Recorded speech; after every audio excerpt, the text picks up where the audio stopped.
Welcome to KIMEcast, where we break through and cut the BS in sports medicine, rehabilitation, and sports performance, and talk about how things really work. Welcome to KIMEcast. Tony Mikla, Russ Dunning.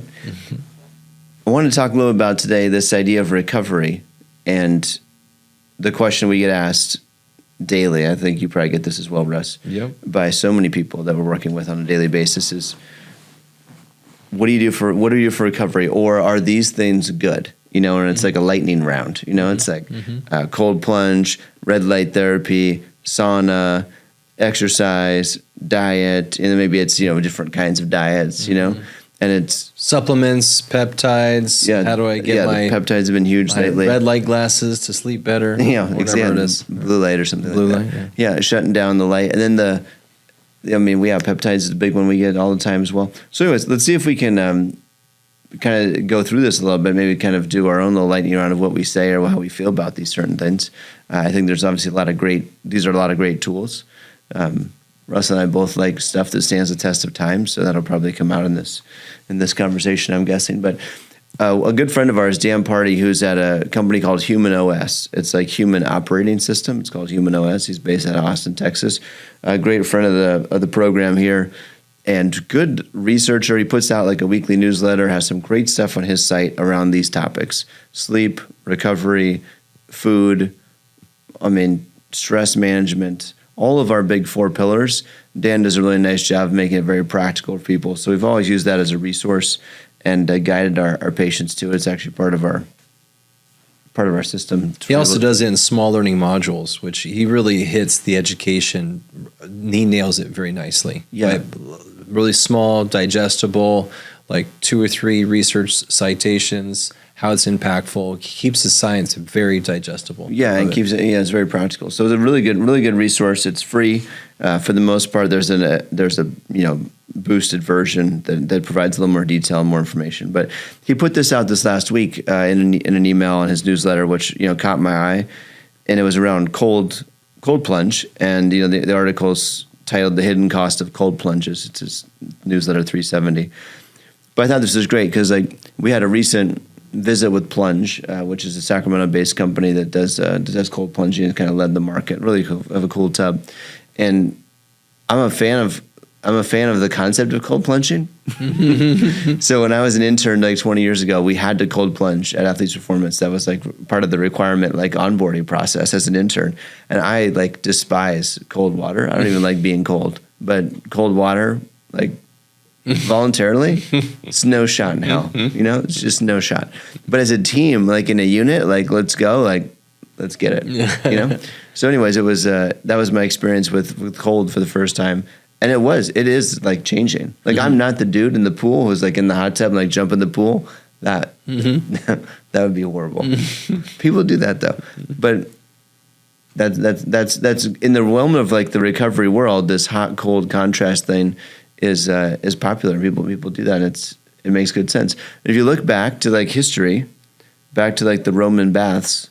This is the original shit. This is yeah. There's a reason why that stuff existed. It wasn't just to be clean. Hot, cold contrast. Yeah, steam rooms, saunas, cold tubs, hot tubs. That was the thing, right? Who knows what exactly dosages they use. But nonetheless, so Dan put this thing out about the hidden cost of cold, and there was a recent study that was done.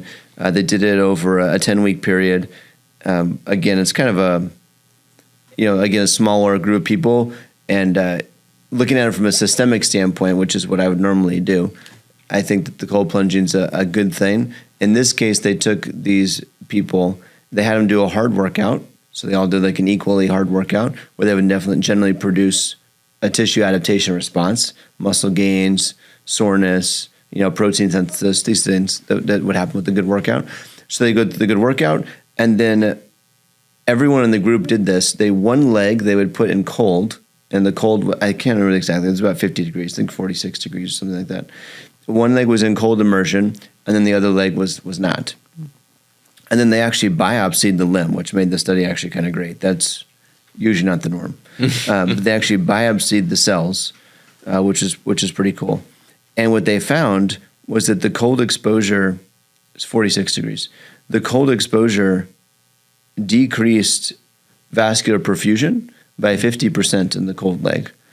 During that time. During the time. So exactly as we anticipated, what it does is, it would decrease the cells, the veins, arteries, compress. So when you're cold, they tighten up so that you decrease your blood flow to it. And the reason of this is a survival strategy. So if your heart has to maintain a homeostasis, 98.6 degrees is what the body wants to do, well, the blood carries most of that temperature. So if you have a cold limb, it will shut down blood from going to that limb because it doesn't want the blood to get cold. Because if the blood gets cold, then it comes back to the other vital organs or the brain, and then that's a real problem. Then you can risk death. So it would rather lose the limb in an acute environment than kill the body, is the thought process of why the body does this. So that's kind of the concept. So the counter to that is that if you let the cold go on long enough, then the body will send blood to it in an effort to try to not lose the limb. So there is a time frame here. This was the argument with ice. It's usually around 15 minutes. It's kind of like the pivotal period where then you start to increase blood flow as a response. But anyways, so 46 degrees, they submerge the limb, 50% less microvascular perfusion, which if you think about healing and everything that goes along with healing, more blood flow is the key. Good nutrients from the diet, good nutrients in the blood. Those nutrients get pushed through the blood to the muscle cells or to whatever cells they're working on, cartilage, bone, you name it. Now, of that, with the 50% reduction in blood flow, there was a 31% less amino acid uptake or protein uptake absorbed by that tissue when they biopsied it. So they found a very direct correlation: less blood flow, less amino acid absorption. So the case here of the story that was taken out there is that a lot of people love doing cold plunge and think that it's a good recovery strategy to help you recover and heal faster. And in this case, what they're suggesting with the literature is an acute bout of cold after a workout actually depresses blood flow to the tissue and depresses protein absorption, which would be the exact opposite of the intention you'd want to have. So then the long-term effects, this is just a 10-week study, but the long-term effects is that the tissue did have less hypertrophy and less growth over that period of time as well. So we saw these acute management of cold affect long-term adaptation, which was super interesting. Super interesting. Well, I think the general question that we get so often is, should I ice said area? And so this is cold plunge for body recovery, and it's showing a reduction in protein synthesis when you put yourself in cold immediately after. But then we also, they did the study by actually just making one limb cold rather than the whole body cold. So there's that element. But I think there's another component here that I dare say it's anecdotal, but I have found that getting limbs cold on the periphery. So think of like fingers or toes. So say you break your toe or you jam your toe or you same thing with your finger. You tend to get a traffic jam, meaning it gets really swollen. And the swelling has a hard time getting out. If it's in your hand or in your foot, we have a problem of plumbing. So you get like this plumbing issue. Yeah, it just gets stuck. It gets stuck. Where if you break your rib and it's sore, you don't really have a plumbing issue because it's in the center of your body. You have all these pathways to easy to move, migrate. Absolutely. Yeah. So I do think there's the concept of how proximal the problem is versus how distal. Yeah. And I've come to think of cold as you're changing the pressure gradients. So I think it is interesting about the receptor sensitivity that you mentioned in that study, but minus hormones, which is a big deal. I don't want to minus it completely, but let's just minus it. Let's take it out of the conversation for a moment. What cold does is it demands vasoconstriction, which you mentioned, and it also tends to numb your nerves. You don't feel. It doesn't hurt. Yeah, it doesn't hurt. Yeah. So you get a truly numbing effect and a vasoconstriction effect. Yeah. So that's changing two of the big three. You have fascia, you have plumbing, and you have your nervous system. That's the big three of where everywhere in our body it's those three types of structures. And it definitely, it does change fascia. It probably tightens up the fascia in that area. It tightens up the collagen. Tighten up mine for sure. Yeah.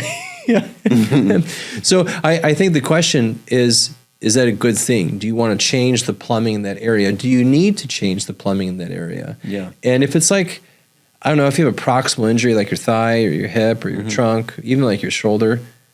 I don't think you have a plumbing problem. I don't think you ever have a plumbing problem, the closer it is. But if you have a finger problem or a toe problem, you probably have a plumbing problem. So I don't think that's discussed enough. I think we kind of tend to think of like cold is cold, ice is ice. Yeah, this has been a big thing, like local ice, like outside off the cold plunge for a second. You know, local ice has definitely diminished in its acceptance in the recent, like last decade, right? Before it was always ice it right away, and now it's like, oh no, don't ice it because you're going to like shun the inflammation system, and you want the inflammation system to be there, which we'll talk about in a second. I think that's all probably true.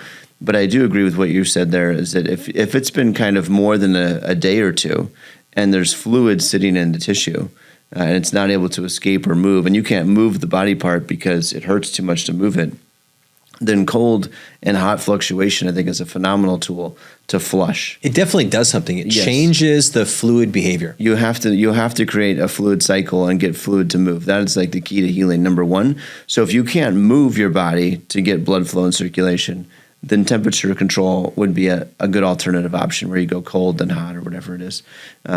I think it doesn't really matter as long as you get it to move. I think matter is what's important.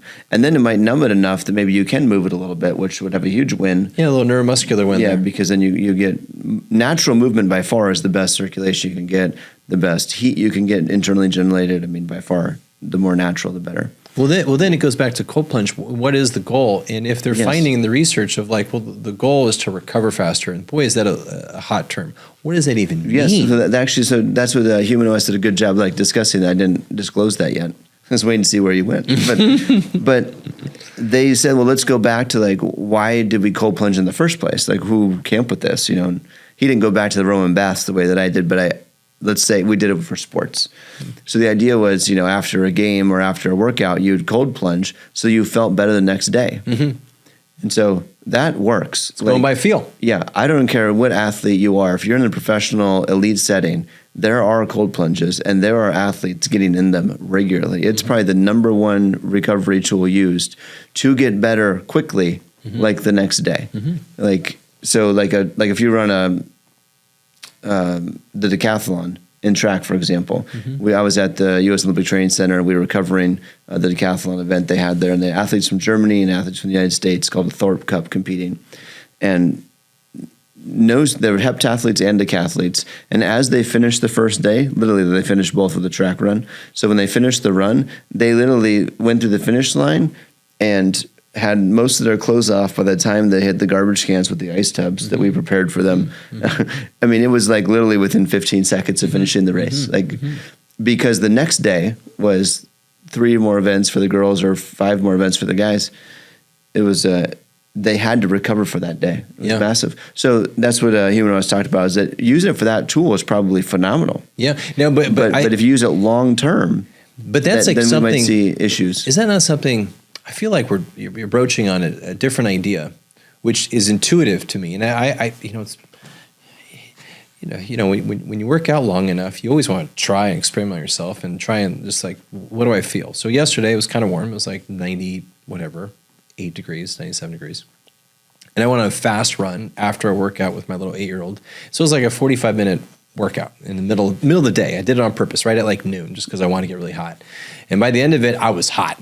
And of course, I took a dip in the pool, and I was instantly cooled from a dip in the pool. I was only in the water for a little bit, but I came out completely fresh. Yes, and like I didn't feel hot anymore. So it's like, well, that's quite the story, right? Well, a lot less energy used to cool yourself off. Yeah. Yeah. So what's that? That's different than, I guess you could say it's recovery, but I probably helped my body return back to homeostasis. Yeah. Instantly. Probably energy conservation. And you used a lot of it, but then you didn't spend 3 hours trying to cool yourself back down. Yeah. You gotta cool faster. Yeah, that's valuable. Yeah. So, I think this recovery is a weird word, but I do think getting cold immediately after you're really hot probably helps return back to homeostasis, which, like you said, then it takes away some of the cost of what that activity was. Your pool was not 46 degrees, I'm assuming. No, it was like 70 something. It wasn't warm. It was, fair. But so to the point that you use that as an energy conservation tool, or if you're going like extreme cold, you're trying to get some shock, you're trying to change circulation aggressively, you're trying to flush out inflammatory markers, decrease perfusion, all of that stuff in an effort to, I think other people hope not to get sore. Yeah. Is it kind of like their intention, so that they're not sore the next day and then go out and train just as hard. Yeah. And I think the argument that we're seeing in the evidence is that if you did that every day, like you cold plunged every day, then you're probably actually diminishing some of the benefits of the training that you're doing. Now, I think in the more elite circles, I have a lot of MMA, UFC athletes that train at a really high level. My good buddy Max Griffin, he's a phenomenal athlete. Max wants to come on, but he does. He's done. I told him, let's do it Monday afternoon. Here we are. But he does it first thing in the morning. During his training camps, he'll do it at 8 a.m. because he is very aware that if he does it after activity, it will slow his recovery down. It'll inhibit recovery rather than augment it. Some of the benefits, yeah.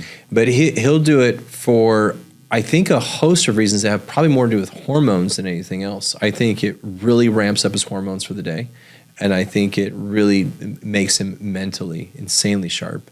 So I think there's other components that are all in the recovery space, but it's not so much that it's making it flexible. I don't think it's helping necessarily his muscles and tendons that much. Yeah. It's more systemic. Yeah. I like that. You're right. And the hormone balance is big. I've heard a couple guys like going first thing in the day that they really feel like that kind of like sets them up for success for the day. 100%. Cool. Well, I think that's the way to consider it. So when people ask a lot about, do I cold plunge, should I not cold plunge? I'm more of a fan of using it intermittently, number one, not like to say it's scheduled like every day or frequently. And then I would use it to recover rapidly or prevent some of the negative effects of training acutely. So if you're going to train hard, you're going to break down tissue, you're going to cause inflammation, you're going to cause DOMS, you're going to have some of these negative effects, which lead to tissue adaptation and growth. But maybe you don't want that if you're going to compete in a day or two later and you need to be at your tip-top shape. So in season, cold plunging might make sense to like help you recover so that you're fresh the next day or within 2 days. So I like that. I like that use quite a bit. I'd be hesitant to recommend that you just do it as a regular thing year round, because it might, as the article was suggesting here, it might inhibit some of the natural things to change. The other thing they discussed was not only you get protein malabsorption because you're not absorbing as much on the cold leg, but they also had declines in like other things like pain and other neurological stimulation, other neurological triggers. And by diminishing some of these signals that we determine to be negative, like we determine like, man, DOM sucks. Like it hurts to be sore for 2 days, right? It's terrible. It sucks to be so stiff that you can't move. It sucks that your muscle is weak after training, so it's not as strong as it was yesterday. So you have some weakness. Those are all things that like we want to prevent on one side of the coin as an athlete. But on the other side of the coin, you've stimulated all those responses intentionally to get your body to adapt. And that's actually what makes it grow. Yeah.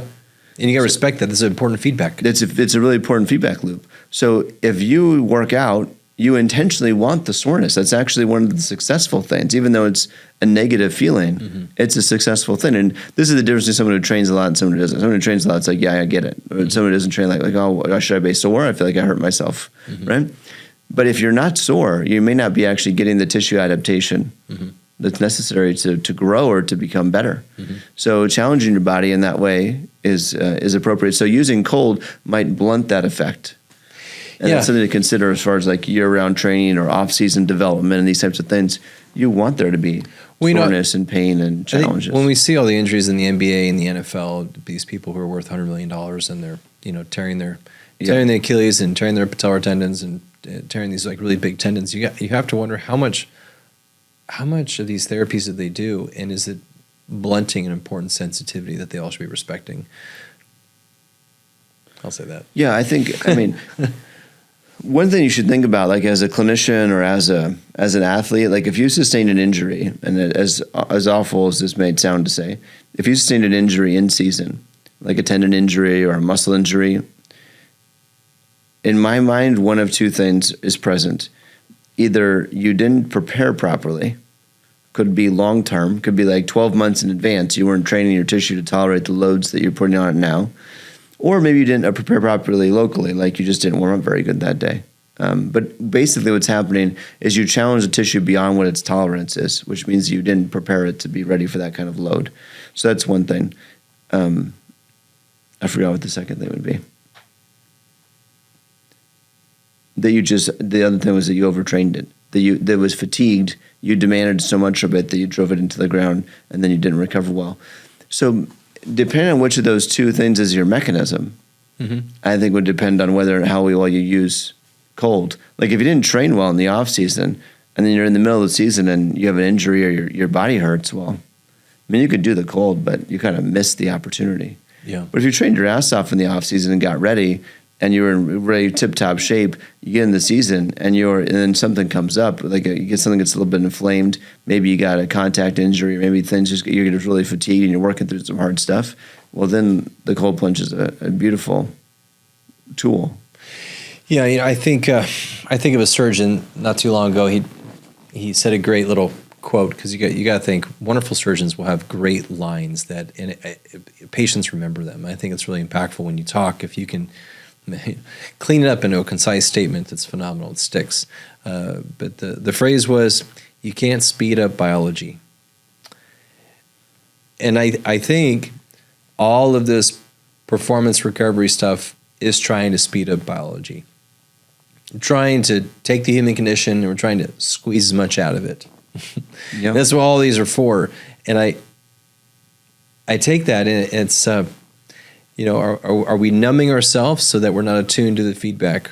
Are you trying to augment protein synthesis, but guess what? Now you have an overpowered muscle and the tendon can't handle it, and you strain your tendon. You got to wonder if we're pulling these levers to augment certain tissues or certain body responses, but we have to appreciate it is all a system, and it has to work as a functioning system. And from an athlete standpoint, we regularly see people who strain fascia and tendons and tear ligaments. And so much of this recovery science looks at protein and heart and metabolics and hormones and how do you feel. But they don't look at the strength of the ACL or the strength of your MCL or the strength of the Achilles tendon, because that's really hard to gauge. Very, very hard to gauge. So I think this research is great that's looking at some aspects to it, but I also think it's almost like a reduction scientist. It's saying, because this therapy helps out with your quad muscle, it's good. Well, what if I don't see weak quad muscle problems? I see quad strain problems in the tendon or the patellar tendon. Yeah. You're like, well, what are we doing here? Are we trying to augment one aspect of the athletic spectrum just at the cost of something else? Yeah. Always the challenge with research, right? I mean, the whole goal of research is to isolate. So you can prove that, hey, this does this result. This makes a difference. But yeah, that's exactly the opposite of how the body functions. Yeah. It doesn't function in isolation. All these systems work together. What about heat? Saunas? You a fan? I'm a big fan of sweating, and I think dry saunas and sweating is kind of like one and the same. But I think with the fascination with the red light saunas, it's not that hot. It's a little bit less hot than just a strict dry sauna. And then you just get this massive influence of very particular wavelength. The sun gives us broadband spectrum, and the red light therapy gives us this little, finite amount of it because we've seen enhancement there. And so it's definitely interesting. It is. I think this idea about light is actually a big deal. I think that red light is certainly the hot theme and has been for several years now. The healing light. Yeah. Yeah. But if you looked up videos on like blue light, for example, like on other neurological conditions, you'd be like floored by the impact it has on people. So all the different shades of light, wavelengths of light have different impacts, but your red light seems to have an impact on mitochondria activity, which we would definitely argue is a great thing. The more mitochondria activity you have, and the more prolific they are. They're the energy powerhouse of the cell, so the more they're doing, the better off. So these devices are pretty interesting. My wife has one where it has like 8 different settings, 8 different colors. Oh yeah. Yeah, and they say each setting has its own its own thing. Yeah. Own thing. So yeah, I'm not a big. When people ask me red light therapy, I always say, yeah, like it's good. Like give it a shot. There's nothing wrong with it. Nothing negative that I've seen. Give it a go. It's hard to put your finger on. Like, is it going to move the needle for you or not? But again, it's a systemic stimulus of increased cellular mitochondrial activity, which is a win for sure. Well, this is where I think it's a very important philosophical concept, and I'm a big fan of science, but I'm also a big fan of people doing awesome things for their health. So those aren't always in alignment. What I mean by that is, yeah, they can do studies and show enhanced mitochondrial function and growth and fissuring in the right way. Fissuring can mean sloughing off the bad part of the organelle. It could also mean splitting and fragmenting and becoming, one mitochondria becomes into two better mitochondria. So we can grow new mitochondria, we can split them and grow them and slough off bad and make them better. So think of it quality and quantity. And the amount of mitochondria in a cell, it can range from, maybe like, on the low end might be, 1 or 200. On the high end, it could be upwards of 1,500 to 2,000 organelles of this particular organelle in every cell of our body, or particularly the cells that demand a lot of energy output. And so you have this vast array of what's in the normal condition. And those of us that have better health, better sleep, better sun, better hormones, better food, and guess what? Better aerobic output, we're going to have more of those organelles in all of our cells. So when you think of like a red light sauna on top of this, does it augment and help? Yes. Is the juice worth the squeeze? That's like a big part of it. I totally agree. Is it worth it? Like, well, are you eating well and going to bed on time? Because if you're sacrificing a little bit of sleep, or you're overstressing a drive home because you had to squeeze in another 20-minute red light sauna, I don't know. It's the juice might not be worth it. Yeah. Where to your point, yeah, they could have got out in the sun, could have exercised a little more. We preach certain exercises like long holds, aerobic type movements, aerobic type long holds, and strength training as well to stimulate mitochondrial activity is a big part of our philosophy and our approach to strengthening and patient care. So red light's just like an additional thing, but I don't think it's a replacement. Yes. Or a supplement. It could be supplemented, but not instead of. Yeah, I mean, if you take an average person and you put them through, a red light experience and look at the mitochondrial growth, yeah, they're showing you'll see an uptick in mitochondrial health. If you do slow tension exercise, you'll see a phenomenal improvement in it. Now, I guess the listener is going to say, well, what if you do both all the time? Yeah, I guess that's kind of like, I love Dr. Herman in this. He'll say, hey, exercise is the meat and potatoes. Oh, he'll say it's the steak. It's the steak of the dinner. I'm not sure if he loves steak or red meat. I really like a good steak, so I'm a fan of that. But he'll say it's steak of the dinner. Maybe red light is like, I don't know, a little bit of salad, a little appetizer, a little bit of mustard. I don't know. I don't know how extra it is. It's a flavoring almost. It's a sauce. You have it at a sauce category. Exactly. Interesting. Okay, so back to the sauna idea. The sauna, kind of the opposite of the cold plunge. So the sauna actually improves perfusion. So we see increases in blood flow and circulation, which once again is great if you're in the right state to do that, right? So if you have good nutrition on board, you have good protein in the body, you have the right foods, the right nutrients, the right antioxidants, all the stuff, then the blood's going to perfuse and take that out to the muscle cells and the cells really, really well. So sauna can be a great tool. And it's really stood the test of time for sure. Has been kind of like one of the long-standing strategies. So it's a helpful tool that it kind of promotes blood flow and circulation to tissues that may otherwise have maybe not as good of it. Just makes it easier for the tissue to do it peripherally, not necessarily centrally. So it's going to take it out to the muscles and the skeletal muscle tissue. If that's what you're targeting, that could be a great option for you. Well, I haven't. When I look at the research and the review of it, I don't think that the studies here are nearly as robust as they need to be. And what I mean by robust is having quite a few different groups where we only change one parameter. I'm seeing a lot of people doing it after exercise, and there's a huge problem with me doing it after exercise. If you do a very intense exercise, very metabolically active, like a HIIT class, a CrossFit class, a training class, a boxing class, or a hard run, and you're already stimulating a heat shock protein environment, you're already heating up your body really intensely, you're getting a huge benefit of sweat and heat on your body. To do any type of sauna after that activity, I'm not saying it's a good thing. I'm thinking that you're way past homeostasis. You're past thermal regulation. It could be a stressor on your hydration level. Not good.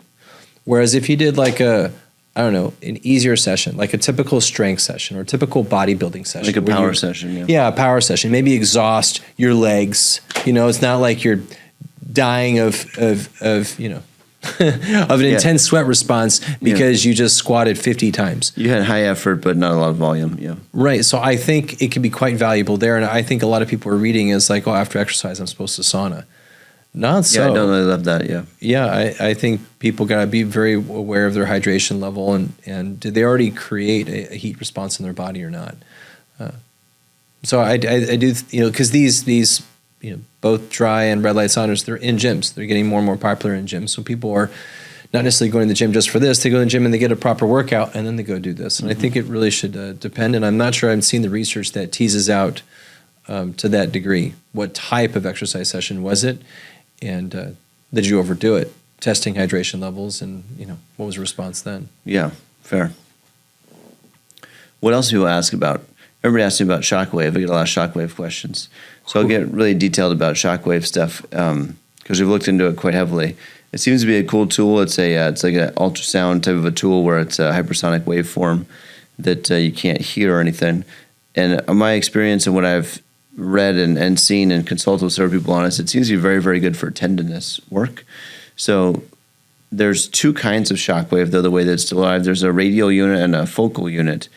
And the consensus seems to be that the focal unit really makes the biggest impact, especially like for plantar fasciitis. It's a phenomenal tool. Patellotendinitis, lateral condylitis, any of these kind of like chronic tendon things seems to be probably worth the bang for the buck. But it should really be a focal unit, is what I've gathered. You can still get some benefit of the radial unit, but basically you're taking the same energy and dispersing it over a larger surface area, so the depth of penetration is as great or isn't as focused. So it's not that it doesn't work. The unit's about $30,000 cheaper than the focal one. So the likelihood that people have a focal unit is much, much low, very, very low. Yeah, I think the old school frequency waves was ultrasound. Mm-hmm. People just interpret if it's acoustic waves, you're doing ultrasound, and that showed to really not have that much of an effect at all. But these new products that are like a lot more expensive. Like on steroids, yeah. They pump a lot more energy into the tissue. Yeah. So I think in those stubborn areas, anything that's like thick fascia or thick tendon, it could be magical to disrupt. And I think that's the key part, to disrupt, change the tissue. Mm-hmm. I think that's why, Achilles and patellar tendon and plantar fascia, anything that's really thick and fibrous or holds a lot of energy. When you have a tendinosis or a tendinitis or a fasciitis for a prolonged period of time, it can be very difficult to make a change on these tissues. Yeah. It's probably the best results for plantar fascia of anything out there. Focal shockwave on the plantar fascia for 5 to 8 sessions, over kind of like a 4 to 6 week period. So that seems to be pretty effective. Everybody's kind of on the same boat with that. And then beyond that, it kind of like starts to thin quite a bit. But the Achilles and the patella tendon make a lot of sense to me, and I had good results with that for the most part because it's the same type of tissue. Well, it's thick, heavy fascia stuff. Upper extremity, I don't see it as much except for the elbow. Yeah. I think the reason why so much focus on the feet there is because it's probably the easiest to identify. Yeah, it's like in the plantar fascia, there's not a lot of muscle between that part of the heel and that part of the ball of the feet there, and everyone can pretty much palpate it pretty cleanly. You can differentiate it really nice, very superficial. Yeah. So it's. But with all of that and all of the tools that have come out over the last 100 years, no one has had the results that this group has had. Yeah. That Shockwave has had. Except with cortisone shot. I mean, that obviously works as well for most people as well. But if you want to go a little more natural, the Shockwave seems to be effective. Yeah. Well, since we're on the topic of feet, I've been fascinated with these new orthotics. So one of my patients is a 5-star quarterback, which I'm not really good at, like what high school sports means, because I'm not good at tracking that. But I think 5-star is the highest, right? It is. So I've got the highest level quarterback in the country, one of the best, and he got super fitted with this, a really elite college fitted him with this perfect foot orthotic. And I asked, I said, does it recoil? Does it spring back? And he said, yeah, it does spring back. And it's meant to help out with his feet and the cleat. But I'm so curious about all these technologies out there with the orthotic. Do they actually help with speed? And so he then asked, is it documented? Is it proven? Can it actually help him get faster? And I haven't seen any research that shows these energy holding and then recoiling. I don't. There may be some kind of like polyurethane or something that hold, like almost like a carbon fiber, where it holds energy and then recoils. It does really help athletes get faster. And I was saying, hey, I like it for turf toe, or I like it for a plantar fascia issue because it can help stiffen up the foot during playing a lot of turf. But have you heard or seen anything on if they actually help the athlete be faster? Well, yeah, there's definitely stuff on that. So I think orthotics are interesting, especially with athletes, because they have different shapes of feet. You have guys that when you look at their feet, you're like, I don't even know how you walk, much less run, and they're extremely fast. Then you have other ones that look a little more normal. Like usually that foot's like really flat, like it's just like a bear paw. Yet they can produce tremendous amounts of speed. So as a clinician, we all think that if you get that arch back, man, it could even be better. And some of these orthotics work for them. Sometimes they just hurt those guys like hell. So it's kind of preference. But then the other guys, like if you have a pretty pliable foot or a high arching foot, I think the evidence around orthotics is even higher in the athletic population as far as improving performance. Because it gives more support and allows that spring to function better, especially in fatigue states. What about the ones like, I've seen the ads where they'll bend the orthotic and then release it and it'll fly. No spring. It'll go 30 yards, holds all this energy. I don't know much about that particular orthotic, but I know with like the shoes, like Nike had that carbon fiber shoe, and then they banned that from being used in marathons now. So basically put a piece of carbon from the heel to the toe. So every time you take a stride like this, it bounces. It has the same effect, right? And so they've deemed it as too much of a performance enhancing environment. Well, if it works for that, then it has to work. Yeah. And then why it's not every The biggest thing on that is it that decreases fatigue in the marathon runners and the distance runners. They just don't get as tired because, of course, they're bouncing along as opposed to having generate muscle force. So great. So would not every cleat then have that?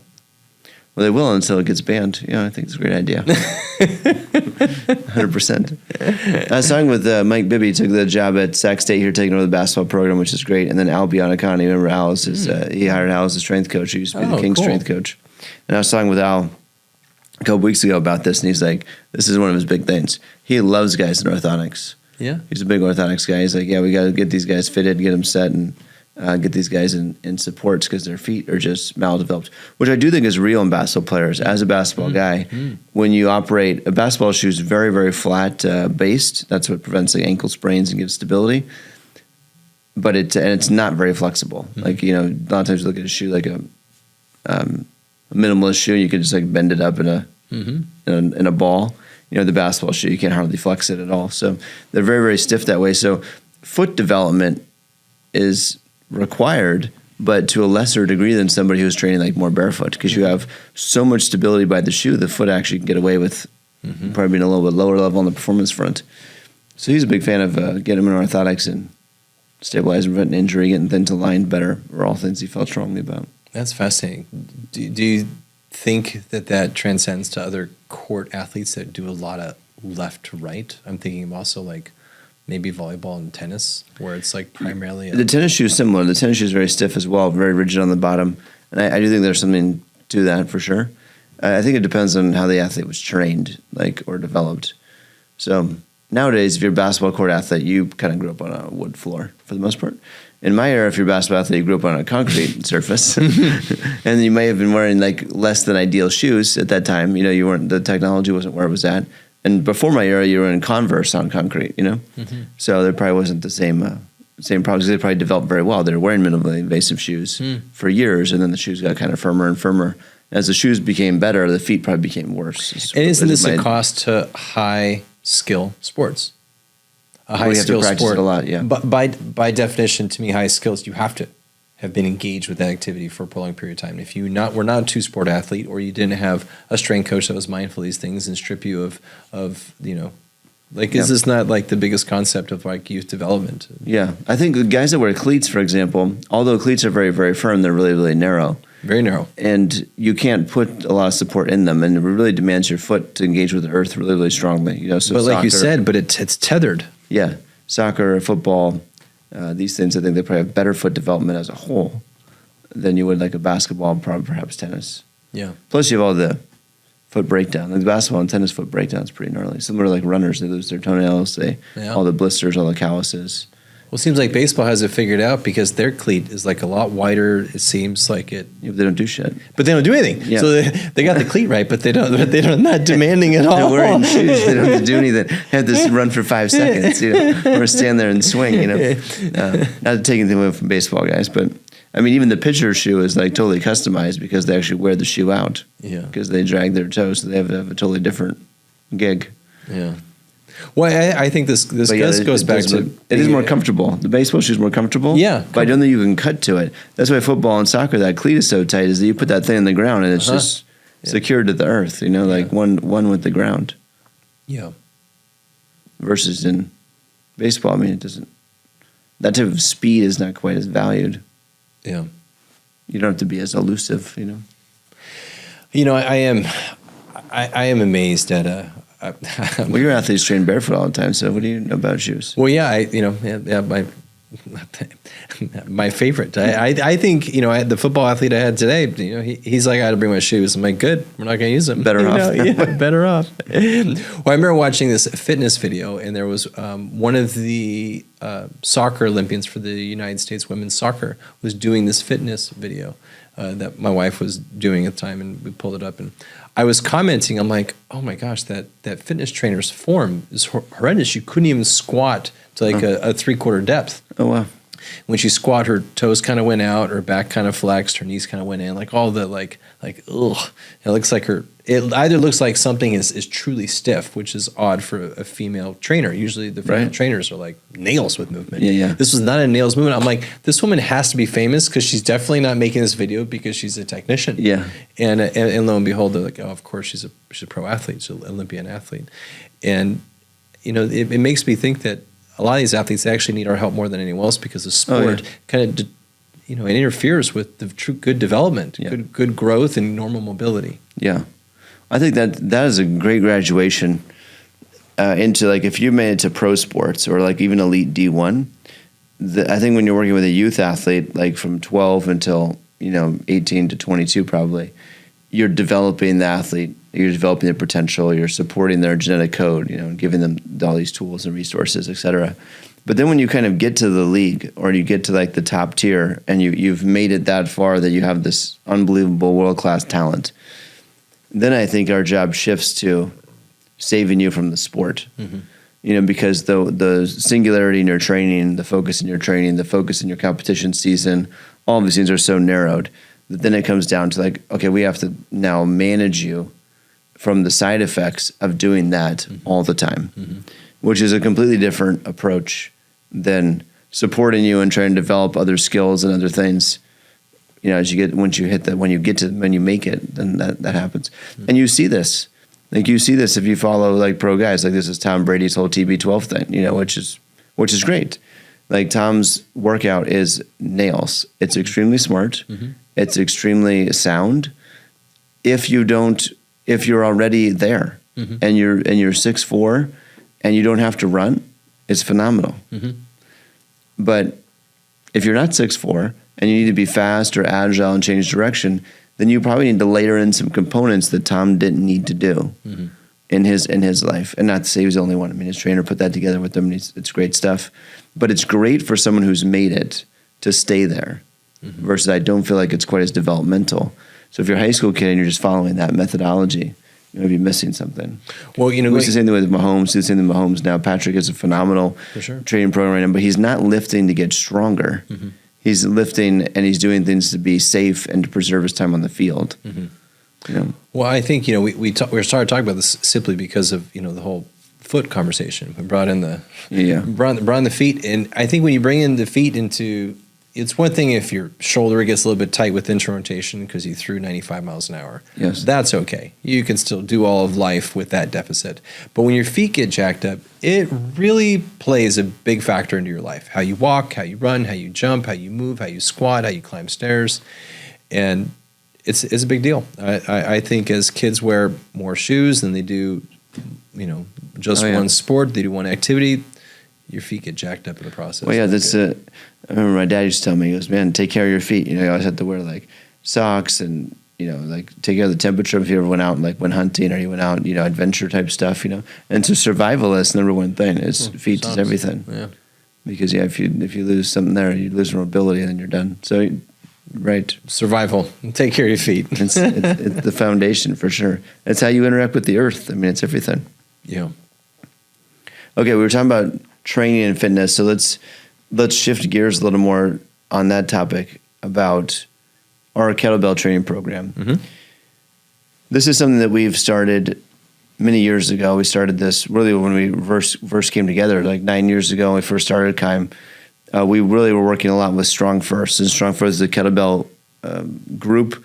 Pavel Sassolin runs that. Brett Jones was involved in that. Great guys that we've been with a lot, communicate with a lot, who give us phenomenal mentorship in many ways. Really, really good programs. And we've thought Strong First was a phenomenal program in and of itself. We really, really liked it. We ran into some issues with like the cost to acquire the certification was somewhat outrageous. And it's our ability to kind of reproduce it was a little bit more challenged. But we loved some of the components they stood for. Yeah. More than anything. Like one, you have to earn the certification. Mm-hmm. So you can't just go like learn how to do it. Yeah. You actually have to prove that you can do it. Yeah, it wasn't a book test. Yeah. You actually have to demonstrate that you could do these movements, do 100 snatches, do 5 single arm presses with a half body weight? 24 kilo in each hand. Yeah, he had a double squat, double press, snatch, swing, show the get up, all for me, with my body was a 24 kilo bell. The 100 snatches inside of 5 minutes was brutal. It was something you had to train for a long time for. Some people are inherently strong, others had to train really hard for it. But it seems like no matter who you were, you got injured along the process, which was, I loved everything the Strong First stood for. I loved the RKC, I loved Pavel, I loved Brett Jones. And but it was really hard, and we saw a lot of injuries through it. I was part of those injuries. My training cohort had some injuries. When I went to the courses, the instructors did a phenomenal job at harping on technique to minimize injuries. But the truth of it is doing as many reps as you can inside of a 5-minute sprint viciously. Even if you're perfect, you're still going to get injured. Yeah. Even that's the you're pushing your body to a failure, and when that happens, there's a trade-off of risk, right? That's the nature of the game. But what's amazing about the Strong First program was and is that you had to earn it, and that you had to by earning it, you learned how the body adapts to the stress, and when's too much, when's not too much. You kind of almost felt like you were going to break. So it's absolutely phenomenal, and the reason we're passionate about it, we felt like this was the missing link in the training performance continuum process, where there's people doing rehab, and then rehab always falls short of the proper load to get you ready for sports. And then there's strength conditioning, which traditionally is barbell and beyond. And there's this large space between like either body weight squatting or respectfully like barbell squatting, and then doing strength conditioning barbell squatting. There just is a 150-pound difference. That's all there is to it. So something needs to live there in this space. And we felt like the kettlebell continuum is a phenomenal thing to place in that space. So whether it be single arm press, whether it be the swing, whether it be goblet squatting, whether it be get-ups, whether it be arm bars, overhead carries, all of these tools are phenomenal things to plunge into this space between rehab and performance. Absolutely. And we put together, I think a key attribute is we put together the movement and stability requirements to do said program safely. So, looking at the thoracic spine, can you rotate 45 degrees? Looking at your rotator cuff, do you have the stamina to hold an arm bar for 60 seconds? Can you do an external rotation to tolerance to 25 pounds, or do a W hold? Can you hold a side plank for 60 seconds? So we have about 20 to 30 different tests that look at stability strength, stability stamina, and motor control and movement across the whole body. That then says, all right, you have a body that's built enough to tolerate a lot of swings, get-ups, squats, presses, maybe a little bit of snatching for fun, and a fair amount of kettlebell cleans, which is how you implement from a dead stop to a squat or to a press. You got to clean it. So looking at those skills, we put together the program so that you have built the body to be able to handle some hard training that then takes you through the ups and downs of improving strength, tissue tolerance, and tissue conditioning at all pertinent levels to be able to pass the test. So I think this is our 6th year running our own kettlebell certification course. So the KIME kettlebell certification, it's October 11th. If you're interested, it's open to the public, which has only been the case for the last 3 or 4 years. And the idea behind the certification process, it's very similar to the concepts we learned from Strong First. We substituted the overhead snatch for a swing situation. But I love the play that we've done on this because of the aerobic conditioning component we were talking about earlier with mitochondrial activity and such. We actually switched this from an overhead snatch to just the swings, but we kind of combined it with the get up as like this compound drill. Yep. So you have 15 minutes. 15 minutes to do 100 swings. 100 swings at a weight relative to your body weight. Correct. And then you have to get your recovery heart rate to drop below 120. Yeah. So whatever your rate is, so say you're doing 100 swings, you want to get them done as fast as you can because you have a 15-minute time window to do 5 get-ups on each side after, but you can't start the get-ups until your heart rate drops below 120. So the better conditioned you are to do the 100 swings, the less your heart rate rises, the faster it recovers, the better you can get to your get-ups. But you're not allowed to move forward. So say it takes you 3 minutes to do the swings, but then it takes you 3 or 4 minutes to get your heart rate back down. Well, now you're operating 10 pretty substantial get-ups in less than an 8-minute window. Right. Maybe a 6-minute window. It's quite the game. And this really all came about from a conversation with Coach Vince Minnie. Love that guy. It was about maybe 7 years ago. We wanted to do this, and we were thinking about safety. How do we make the training so that safety was prized, and we needed people to do the work? Like, we didn't want someone to just like show up, I'm super strong, I can pass any test. We wanted to prove that people did the work, because that was the whole point of it. Let's go through a journey. Because this isn't about passing one test. It's about a journey, a lifestyle that's hardened with doing regularly hard things to allow the body to grow. Okay. Yeah, cause adaptation. Cause adaptation with training, not just do some superhuman test. It wasn't about the test, it was about the training. And so the only way to ensure that is to do a heart rate check in between. And then Coach Vince was like, well, when I was with the Eagles, we weren't allowed to do the next sprint until our heart rate dropped down to 120. That was when we could go again. And it was just like, oh, it's so simple. We just want to allow you to go. And that way your heart tells us when you're ready. And the only way to get that sucker down is to train consistently. The only way. You can't just shorten it. Yeah. Brain, like, come on, go heart rate. Yeah. It's not the toughest guy in the room. It's not the guy who just like sucks it up and pushes through an injury or like puts a high risk in injury. It's like, have you been working at this for 3 to 6 months to get yourself ready to be in this kind of shape with this kind of condition? Mm-hmm. And that's really what we wanted to prize or to feature. Mm-hmm. Because if you did that kind of work, if you were training that, those are the kind of changes that were healthy. Yeah. That you got your heart rate recovered to be faster. You're in better aerobic condition, which is better for your health. Mm-hmm. You're strong enough to do this weight, which is still substantial, 24 or 28 kilos for most guys, for 100 swings is a good amount of weight. Mm-hmm. And then the get up is at same thing, 24 kilos, I believe, right? Mm-hmm. Mm-hmm. Is that a good lift as well? I mean, doing a 24 kilo, 52 pound. Yes. So here I got the stats because you want me to pull them up. So for the ladies, the benchmark, the threshold for the ladies is 130 pounds. For those who are less than 130, their strength bell is a 12 kilo bell or 25 pounds.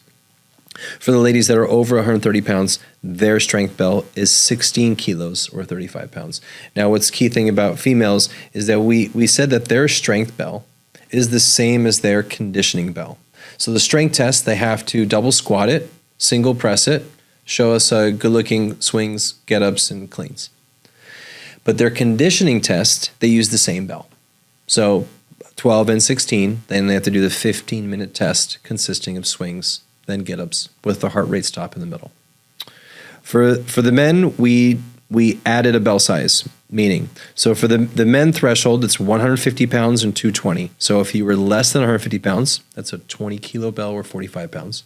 If you're between the weight of 150 and 220, you're using a 24 kilo bell or 55 pounds. And then if you're north of 220 pounds, it's a 28 kilo bell. Now for the men, that's their strength bell. So again, they have to do a double squat, single arm military press, a get up, a clean, a double clean, and a swing. That's not talking about pull-ups yet. And pull-ups are another 5, yeah. So for the men, though, you have to add 4 kilos to their strength bell to start their conditioning bell. So for me, I weigh 175 pounds. My strength bell is a 24 kilo bell. My conditioning bell is a 28 kilo bell. And when we talk about conditioning, we then rank it. 1-star, 2-star, 3-star. Evan is going to try and do a 4-star. Anyone would be doing a 4-star. Thought that'd be like too heavy. But he's going to try a 4-star this year. So then he's going to count by 4 kilos. So again, for me, my body weight, I start with a 28 kilo bell for swings and get-ups. 100 swings, 10 get-ups inside of 15 minutes. It's a 28 kilo bell. So that means 32 is a 2-star, 36 is a 3-star, and a hefty 40 kilo would be a 4-star. I'm probably not going to do a 4-star because that sounds too heavy to me. Now, everyone's got to do pull-ups. We judge that based off of weight as well. So for the ladies, if you're less than 130 pounds, you got to do 2 reps. For the ladies over 130 pounds, you got to do 1 rep or a 45-second flexed hang. You got to get tall in this flex pattern and hold with your chin above the bar for 45 seconds. For the men, if you're less than 150, you have to do 8 reps. If you're between the weights of 150 and 220, you have to do 5 reps. And if you're north of 220, you got to do 3 reps. So that's the Kettlebell Resilience standards. And we have kind of cute little shirts, or pretty awesome badass shirts, however you want to call it. We have some badass shirts that have stars on the sleeve that kind of show you which bell you got. With the whole goal that every year you do it, you do have to recert, you get your new star, and hopefully people advance as they go. We got a number of men and women with 2s and 3 stars and many with 1s. So that's the whole cute little shirt. That's the whole standard. You're definitely not in charge of the swag. I know. So it's a great program. It's the Kettlebell Resilience. We believe in it strongly because it really fortifies the building of your own health. So we promote it to our own team to train with it, develop this. It's a very good level of natural strength. You're not going to maybe be the strongest person in some rooms, but you're definitely going to be able to hold your own, move your own body with great efficiency, with great power, which is what KIME stands for, by the way. So it's a phenomenal process and something to train for and go through. So this interests you, do it now. Do it on your own if you like. Check out the parameters there that Russ set out and train with it. You could do this 3-4 days a week. It's a phenomenal total body training. If you want to do it, get certified on it, get some coaching in it, learn a little bit more about it, then do it through our program. It's the Kettlebell Resilience Program. You can go to our website, sign up for the course. It's on there now. October 11th is the day of the course. And what we expect is that you show up on that Saturday. It's about 6 hours. We're going to do some teaching. We're going to do some fundamentals, but we're also going to test you. So you have to test in each of these categories. And so it's a learning, testing process. And then as you sign up for it, you also get online content prior to the course that will teach you how to train. They'll teach you the techniques. They'll teach you these things. So you'll be practicing all of this. And then up to the time you get to live, you get to be in a cohort to come together, really learn from each other and learn in a fun way and compete. So I think you said 2 words that I think are very important. You said learn and practice. And the whole point of all of this is to look at the journey as improving your skill. Yeah. The skill of movement, the skill of strength, the skill of power, and get very conditioned through regular practice. There should be no one workout that was like, oh, that was the hardest workout ever. It should just be very regular. Just like you think of like, oh, I'm going to my sport to practice. I'm going to practice a skill of strength, power, movement, and definitely conditioning with smart programming. But the other point I was going to make is we've never had a doctor or physician like an orthopedist or a sports med doc ever join us with this, have we? No, I don't think they've actually done the test. Yeah. But I think I don't know if anyone's come to see it done either. Or haven't gotten certified. That'd be really fun if we had one of our Hunter could do this. Doctor alliances. Yeah. Hunter's been doing a lot of this already. So his workout. So yeah, we should pressure Sean and Alberto to do it. Yeah, that'd be good. Or maybe Herman will show up as like a beast and just crush it. Some of these guys get after it for sure. That'd be great. I think it's a fun challenge. It's super good for you. And like as a coach, not only do you get to like, better yourself in the process, but you actually learn another way of adaptation, another way of loading the tissue, bringing in more of a conditioning component to your training, which might be something different for you. And then be able to tell other people, teach other people, teach your clients, other ways they can condition and train. We use this so much in our day-to-day engagement with our clients. We're very low use of the barbell. We like the barbell. It's a great tool. We have a philosophy that you have to earn the barbell. So that means you have to do things like this. You have to show your strength, demonstrate your strength, show you can control your body, show you have good movement quality, and then you get the barbell is the way that we approach it. And I had a guy the other day, older gentleman that's similar to all of us, where, going to high school back in the day, do like bench press, squat, and that's kind of all you know. So then here you are at 45, 55, still doing bench press and squats. Mm-hmm. That's how you get healthy in the gym, right? Mm-hmm. And that's so far from the truth. It's insane. And it's so dangerous. Yeah. Like, not to say that it's dangerous, but I mean, if you're going to hurt yourself, you're going to do it during those two lifts. Any person with an asymmetry in their body can benefit from it. Yeah. And if you happen to be a balanced person that doesn't have a single difference left to right, then, squat, hang clean, power clean, push press, you'll develop. But for the rest of 99.9% of us, we have asymmetries. Yeah. We've rotated and thrown things. We have a dominant arm and we turn one way a lot. That's called being human. Yeah. So well, whenever you ask, like I asked the guy, I said, well, why are you back squatting? He's like 46, 45, and he wants to use back squatting. I'm like, why are you back squatting? He goes, I just strengthen my legs. I'm like, what if I gave you like half the load in a double bell front squat and you couldn't walk tomorrow? Would you be just as happy? Also knowing that you train in jiu-jitsu and you're like an active dad and you don't want to be on the table hurting. He's like, I love that. I'm like, well, then let's do that.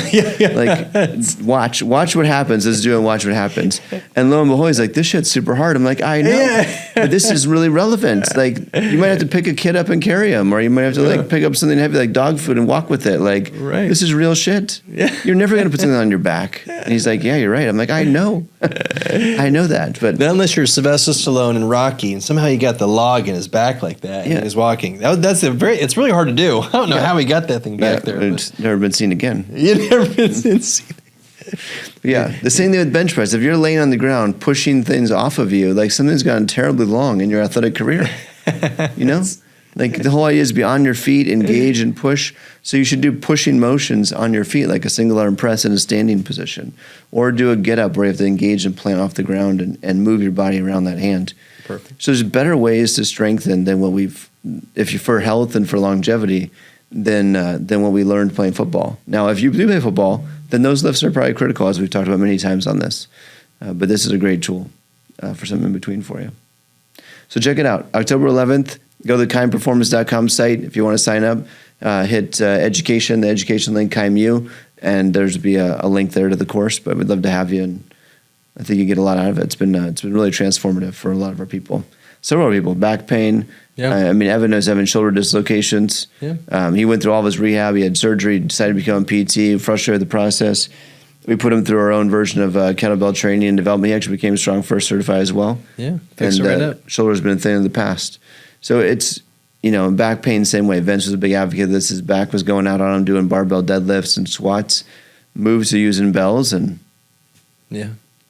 changed forever. Changed forever. Back pain was not the limiting factor at the end of the day. And we see this over and over again. We can't preach enough that it's just such a phenomenal, again, old tool. Older than anything else. A lot older than the barbell. The kettlebell is like the oldest piece of resistance equipment maybe out there. I think it's the oldest we got. Yeah. Maybe the brick rocks were first. Yeah, like Russian, Middle Eastern kind of history. So anyway, check it out. Love to have you. If you guys have any comments about the show, any questions or anything, please post it down below. Throw us out any questions you might have. Love to connect with you and talk about it. All right, you guys have a good day.